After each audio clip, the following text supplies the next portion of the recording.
Oke, Bismillahirrahmanirrahim. Assalamualaikum warahmatullahi wabarakatuh. Kenalkan, saya Valeriana Seragazi. Saya dari kelas C, Prodi atau Program Studi Teknik HPA dengan NRP 34. Dan saya di sini akan menjelaskan analisis saya tentang implementasi nilai-nilai Pancasila pada daerah asal. Karena daerah asal saya adalah Rungkut, maka saya akan melakukan analisis pada daerah saya, yaitu daerah Rungkut gitu ya, yang ada di Surabaya. Nah, jadi saya sudah membuat Google Form, ini judulnya, lalu eh, apa namanya, untuk identitas dan lain sebagainya gitu.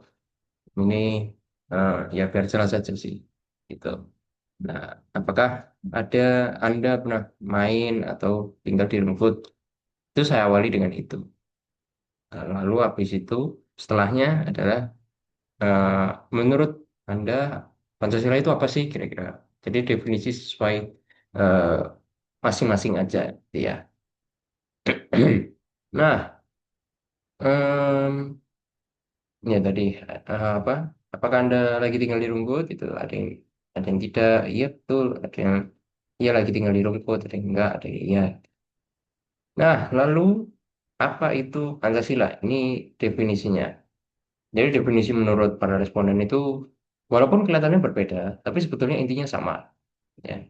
Yang saya highlight tadi, saya highlight di sini adalah eh, ini dasar negara Indonesia yang melekat dengan masyarakat, dan dasar negara dan falsafah, satu pembimbing jalan, apa namanya, identitas dan pedoman hidup, tuh pedoman dan batasan kita dalam bersikap, gitu ya. Nah, ini ada yang bilang ideologi gitu. Sebetulnya tidak salah jika dibilang ideologi, namun kurang tepat sebetulnya kalau dibilang ideologi. Karena kenapa? Pancasila itu lebih pas ketika kita menyebutnya sebagai pembimbing jalan. Karena tidak ada sejatinya ideologi itu yang namanya ideologi Pancasila itu tidak ada. Yang mencerminkan dari situ adalah namanya sosio-demokrat, dari sosialis demokrat gitu ya. Kenapa sosialis? Sebetulnya mungkin kalau dibilang komunis bisa, tetapi tidak yang se-strict komunis gitu ya ideologinya. Namun kita masih ada sedikit freedom kalau pada sosialis. Lalu yang kemudian kedua adalah demokrat atau demokratis yang mencerminkan bahwa semua orang itu siapapun ya itu punya kesempatan untuk eh, berpendapat aja, berpendapat ataupun menyampaikan opini tanpa adanya ancaman dari luar gitu ya, gitu. Nah, kemudian tadi untuk yang eh, ideologi yang mencerminkan Pancasila itu, jadi adalah sosio demokrat, ya. Nah, kita lanjut pengertian Pancasila dari yang Anda jelaskan tadi, kira-kira nilainya udah diterapkan nggak? Belum. Kira-kira nilainya sudah diterapkan belum dalam kehidupan sehari-hari? Yang paling rendah adalah kadang-kadang, ada yang sering, ada yang selalu. Nah, eh, bukan berarti kita mengatakan itu bahwa wah ini nggak nasionalis gitu. Bukan berarti tidak nasionalis. Bisa jadi nasionalis, tetapi memang belum eh, apa ya, belum memahami aja gitu loh. Bagaimana caranya menerapkan nilai Pancasila ini dalam kehidupan sehari-hari atau mungkin eh, di daerahnya mungkin masih ada yang sedikit strict gitu ya, sedikit apa ya, eh, ketat gitu kalau intinya kalau soal misal soal Pancasila gitu seperti itu. Tapi eh, kita semua yakin ya bahwa tiap orang itu pasti berproses. Mereka akan memahami betul Pancasila itu jadinya apa dan apa gunanya untuk kehidupan sehari-hari. Gitu. Ya. Lalu ini sila pertama ketuhanan yang Maha Esa. Pada segmen ini saya ada tiga pertanyaan dari sila pertama sampai kelima itu sama ya tiga pertanyaan gitu. Ini walaupun panjang tapi sebetulnya jawabannya cukup pendek gitu ya. Pendek, ya bisa pendek, bisa panjang. Tergantung kalau Anda mau jelasin silakan. Seberapa sering Anda menghormati teman atau tangga Anda yang berbeda agama, yang lagi menjalankan ibadah sesuai agamanya? Apakah Anda menghindari sikap memaksa keyakinan agama? Berapa sering Anda melakukan ibadah sesuai agama kepercayaan Anda? Nah, ini tadi, eh, ini rata-rata jawabnya sering gitu ya. Sering, jelas menghindari. Lalu ada tadi yang apa, eh, sering gitu, selalu gitu ya. Itu. Kenapa? Berarti artinya apa? Artinya sebetulnya itu tidak semuanya itu tidak diterapkan. Tidak semua nilai Pancasila itu diterapkan di gini, maksudnya nilai Pancasila itu nggak pernah diterapkan dalam kehidupan sehari. Ada yang sudah, namun ada juga yang belum. Bukan berarti tidak ya, tapi belum diterapkan. Dan itu saya yakin sekali masih ongoing begitu. Karena kita orang Indonesia ya apa mana mungkin gitu kita nggak mau menerapkan nilai Pancasilais gitu kan? Karena silakan saja ketika nggak mau menerapkan berarti ya simpel saja bukan orang Indonesia dia bukan orang yang peduli terhadap negaranya gitu ya. Oke, lalu lanjut kemanusiaan yang adil dan beradab. Apakah Anda menolong orang lain tanpa membedakan sara atau suku agama ras atau status sosial atau kasta? Seberapa sering Anda mengaku kesalahan dan minta maaf jika melakukan perasaan orang lain? Apakah Anda menentang diskriminasi terhadap kelompok minoritas lingkungan Anda? Ini sama tadi responnya adalah ini yang pertama selalu ya, selalu wajib menolong orang lain tanpa membedakan apapun.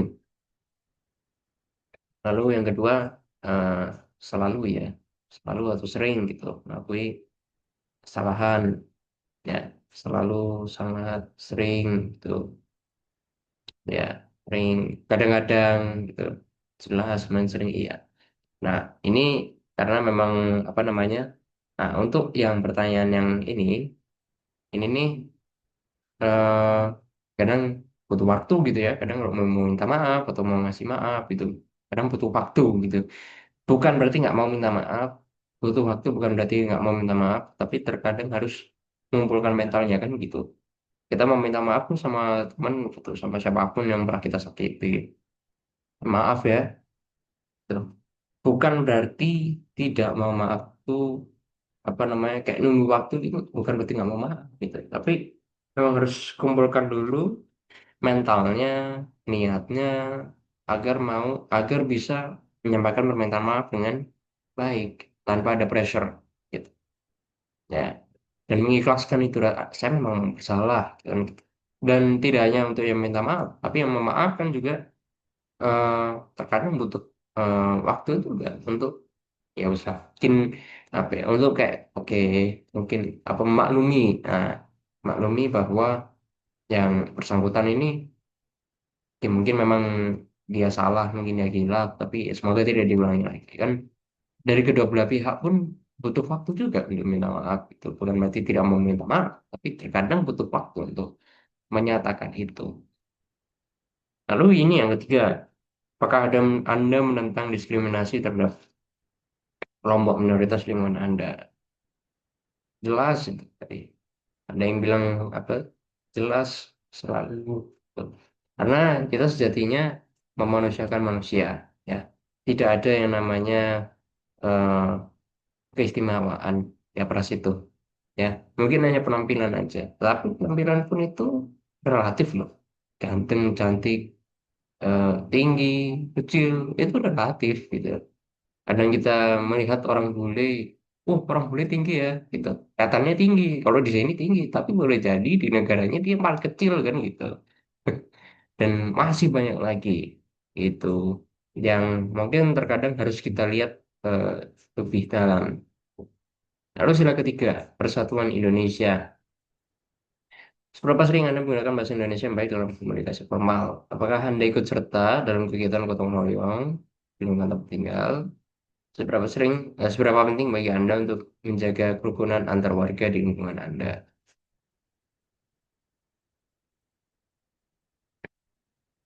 Nah, untuk yang ini, yang pertanyaan pertama tadi jelas selalu ya, selalu gitu. Karena memang karena memang betul ya. Eh, Ketika kita berbicara bahasa Indonesia, maka lingkupnya berarti sudah satu negara, satu Indonesia. Itu memang bahasa pemersatu. Namun terkadang ada yang mungkin malah lebih paham sama yang namanya eh, bahasa daerah gitu daripada bahasa Indonesia.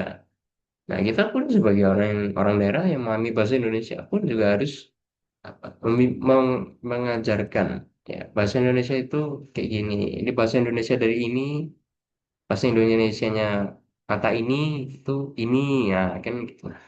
Eh, Mungkin kelihatannya simpel ya karena kayak translate gitu. Tetapi itu bernilai cukup tinggi karena kita mengajarkan yang artinya bahasa persatuan kepada mereka yang belum memahami, belum mengerti bahasa Indonesia. Dan kalaupun ditanya, lu berarti kita nggak boleh pakai bahasa daerah? Ya boleh ya, tapi itu untuk orang-orang daerah aja, orang-orang daerah asal Anda. Dan kalaupun ada orang luar daerah Anda yang mungkin mau paham sama bahasanya, ya nggak apa-apa. Dan kalaupun eh, berarti nggak boleh ngomong bahasa Inggris juga. Ya boleh, boleh. Siapa yang bilang nggak boleh gitu kan? Nah, ketika kita sudah masuk lingkup internasional yang dimana jelas lebih luas daripada Indonesia itu sendiri, maka wajib kita menggunakan bahasa internasional yang sudah diakui. Ya, salah satu bahasa Inggris. Ya, nah kebanyakan orang pahami bahasa Inggris. Ya, ketika kita pahami hanya bahasa Inggris, ya nggak apa-apa kita pakai bahasa Inggris. Kalau kita punya kemampuan bahasa lain, nggak apa-apa kita pakai bahasa lain. Tapi buat warga eh, negara yang berasal dari bahasa yang kita gunakan ya, misal bahasa Jerman gitu. Ya kita ngobrolnya sama orang Jerman aja, jangan ngobrol sama malah sama orang Jepang, kecuali kalau mereka memang paham gitu. Tuh. Lalu sila keempat, kerakyatan yang dipimpin oleh hikmat kebijaksanaan dalam permusyawaratan dan apakah Anda menghargai pendapat yang berbeda dalam diskusi kelompok? Seberapa sering Anda berpartisipasi dalam musyawarah untuk menyelesaikan masalah? Maka Anda menerima hasil keputusannya walau tidak sesuai keinginan pribadi. Nah, ini yang eh, eh, bukan beragam ya, tapi saya rasa sama juga. Ini ada yang bilang tadi selalu sangat menghargai kadang-kadang itu kadang-kadang jika organisasi gitu ya. Sebulan bisa 3 sampai 6 kali tergantung seberapa urgent. Sering. Gitu. Jadi yang pertanyaan pertama, iya kita nggak boleh masa mendapat. Yang ketiga tentu sangat menerima dari yang untuk apa? Kalau misalnya pendapat kita tidak disahkan, ya justru pendapat yang lain yang mulai dilakukan, terima nggak kita kayak gitu. Dan mayoritas juga jawabannya cukup positif di tiga pertanyaan ini, itu. Nah, ini ya. Jadi kesimpulannya adalah eh, kita sebagai orang Indonesia yang mengedepankan musyawarah harus menghargai pendapat yang berbeda. Tiap kali kita berdiskusi, mau kita diskusi empat mata atau lebih, ya dua orang atau lebih itu nggak apa-apa gitu loh. Kita menghargai aja perbedaan yang ada. Ya. Kita sesuaikan dengan eh, persepsi kita, gitu aja sih. Lalu sering atau jarang kita berpartisipasi karena mungkin memang tergantung urgennya dan apakah ada musyawarah atau enggak itu, lagi ada musyawarah atau enggak, atau ada perlu dibahas atau enggak itu tidak apa-apa. Tetapi sekalinya ada kedepankanlah nilai terbuka untuk semua. Jadi semua pihak dapat kesempatan yang sama untuk berpendapat. Dan kalaupun pendapat kita tidak terima dengan baik, maka ya kita terima aja dengan lapang dada. Kita sesuaikan aja dengan eh, apa, pemikiran kita. Namun bukan berarti secara radikal kita nggak mau, enggak ya. Tapi adaptif, ya adaptif aja. Itu. Ini apa namanya? Sila kelima, keadilan sosial bagi seluruh rakyat Indonesia. Sering nggak beli produk lokal atau UMKM untuk mendukung perekonomian masyarakat sekitar?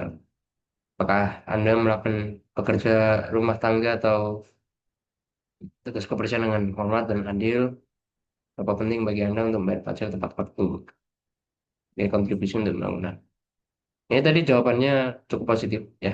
Eh, sama seperti yang sebelum-sebelumnya, nih, nih, sering, selalu, something, sering, sering. Ya, cara mungkin, apa namanya, eh ini ya, mungkin boleh jadi produk lokalnya terlalu mahal atau bagaimana, gitu. Namun,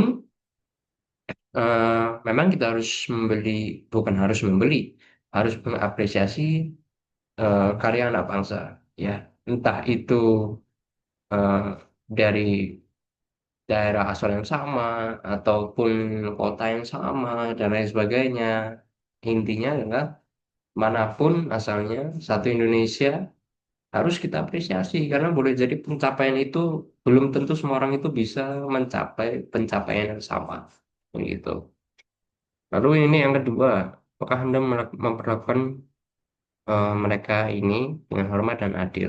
Jelas harus adil. Tadi banyak yang jawab eh, apa namanya, selalu benar, iya, iya, dan seterusnya. Ini menandakan bahwa eh, mereka yang berjasa dalam menjaga kebersihan lingkungan itu juga perlu diperlakukan dengan adil. Karena seperti tadi istilah kedua, memanusiakan manusia terlepas dari pekerjaan, dari perbedaan apapun dengan kita, ya tetap kita perlakukan dengan baik selama mereka adalah manusia ataupun makhluk hidup, ya ciptaan Tuhan, gitu. Lalu yang ketiga, seberapa penting bagi Anda untuk bayar pajak tepat waktu sebagai kontribusi untuk pembangunan? Tadi yang bilang sangat penting gitu. Tergantung perekonomian, ada yang bilang gitu. Namun ada yang menarik tadi, eh, bilang bahwa jangan gitu. Sorry. Ya, tapi jangan dikorupsi ya, wahai pejabat-pejabat. Memang betul itu realitanya kita, bahwa apa artinya? Berarti kemampuan manajemen pemerintah dalam pendapatan yang udah ada itu kurang bagus. Sehingga apa? Orang jadi skeptis. Otomatis mereka pasti skeptis dengan ini, kira-kira pajakku ini eh, dipakai buat apa ini? Karena tidak ada transparansinya. Ini saya ambil contoh dari negara tetangga, Australia. Ada salah satu postingan waktu itu di Instagram. Saya sempat scroll gitu lah. Sing-sing scroll, udah nemu itu. Eh, jadi mereka dapat bill-nya, dapat istilahnya kalau stroke ya, kalau habis belanja. Nah ini bill-nya ini itu mereka detail itu. Anggaran buat pendidikan berapa, buat militer berapa, buat pembangunan daerah, terutama untuk jalan dan lain sebagainya berapa, untuk ini, untuk itu berapa. Jadi apa artinya? Kita bisa paham, oh, oh ternyata sangat berarti ya pajaknya buat eh, negara negaraku gitu, buat bangsaku gitu ya. Jadi apa sehingga orang ya senang gitu, sudah senang bayar pajak. Dan pajak yang tinggi ya bukan hanya pajaknya yang tinggi, namun pendapatannya juga harus tinggi. Jangan hanya menaikkan pajak. Karena apa? Karena sejatinya kita orang Indonesia mungkin pendapatannya tidak setinggi negara-negara orang bule. Kalau kita bilang Australia, Eropa dan lain sebagainya. Bahkan Malaysia pun kan boleh jadi lebih tinggi daripada kita kalau soal gaji, itu UMR dan lain sebagainya. Tuh. Maka dari itu kita juga harus memperbaiki regulasi ya agar eh, semua orang yang eh, berkontribusi dalam pembayaran pajak itu apa ya tidak ada pressure gitu karena kadang gajinya tidak sebanding dengan pajak yang ditagih gitu. Nah, sejatinya kita ini ingin untuk masyarakat bantu kita buat bangun negara, bukan memalak. Kita itu bukan ingin memalak masyarakat itu, jangan jangan pasang konsep seperti itu. Maka ini adalah PR besar untuk pemerintah untuk memperbaiki regulasi baik sektor penghasilan maupun pajak itu sendiri. Karena apa? Negara bisa tetap berkembang, tetap berkembang menuju ke arah yang lebih baik. Rasa gitu. Lalu yang terakhir adalah bonus question. Karakteristik warga di Rungkut dalam implementasi Pancasila itu gimana sih? Nah, cukup baik dan sama merangkul. Menunjukkan karakteristik gotong royong. Lalu eh, berjalan lurus dengan Pancasila itu sendiri. Ya, sangat beragam.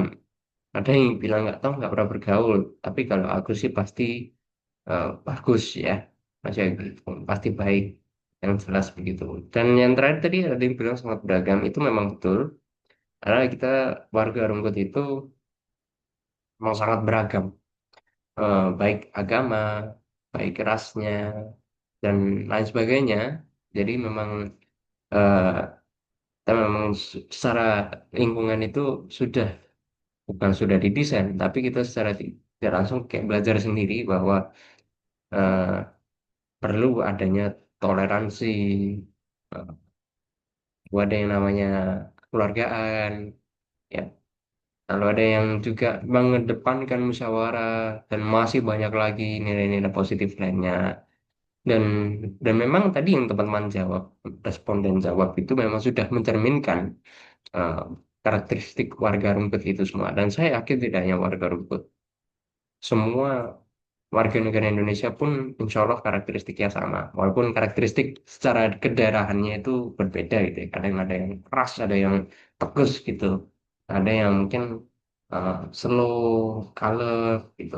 Dan masih banyak lagi. Tapi pada intinya adalah eh, karakter-karakter yang berbeda itulah yang insya Allah akan menjadi nilai plus buat meningkatkan eh, persatuan dan kesatuan dalam bermasyarakat di Indonesia. Saya mungkin mungkin cukup sekian dari saya. Mohon maaf ya kalau ada salah dalam bentuk kata ataupun mungkin cara penjelasan saya yang mungkin agak berikut atau terlalu lama. Gitu. Baik, saya rasa cukup sekian. Terima kasih. Eh, Assalamualaikum warahmatullahi wabarakatuh.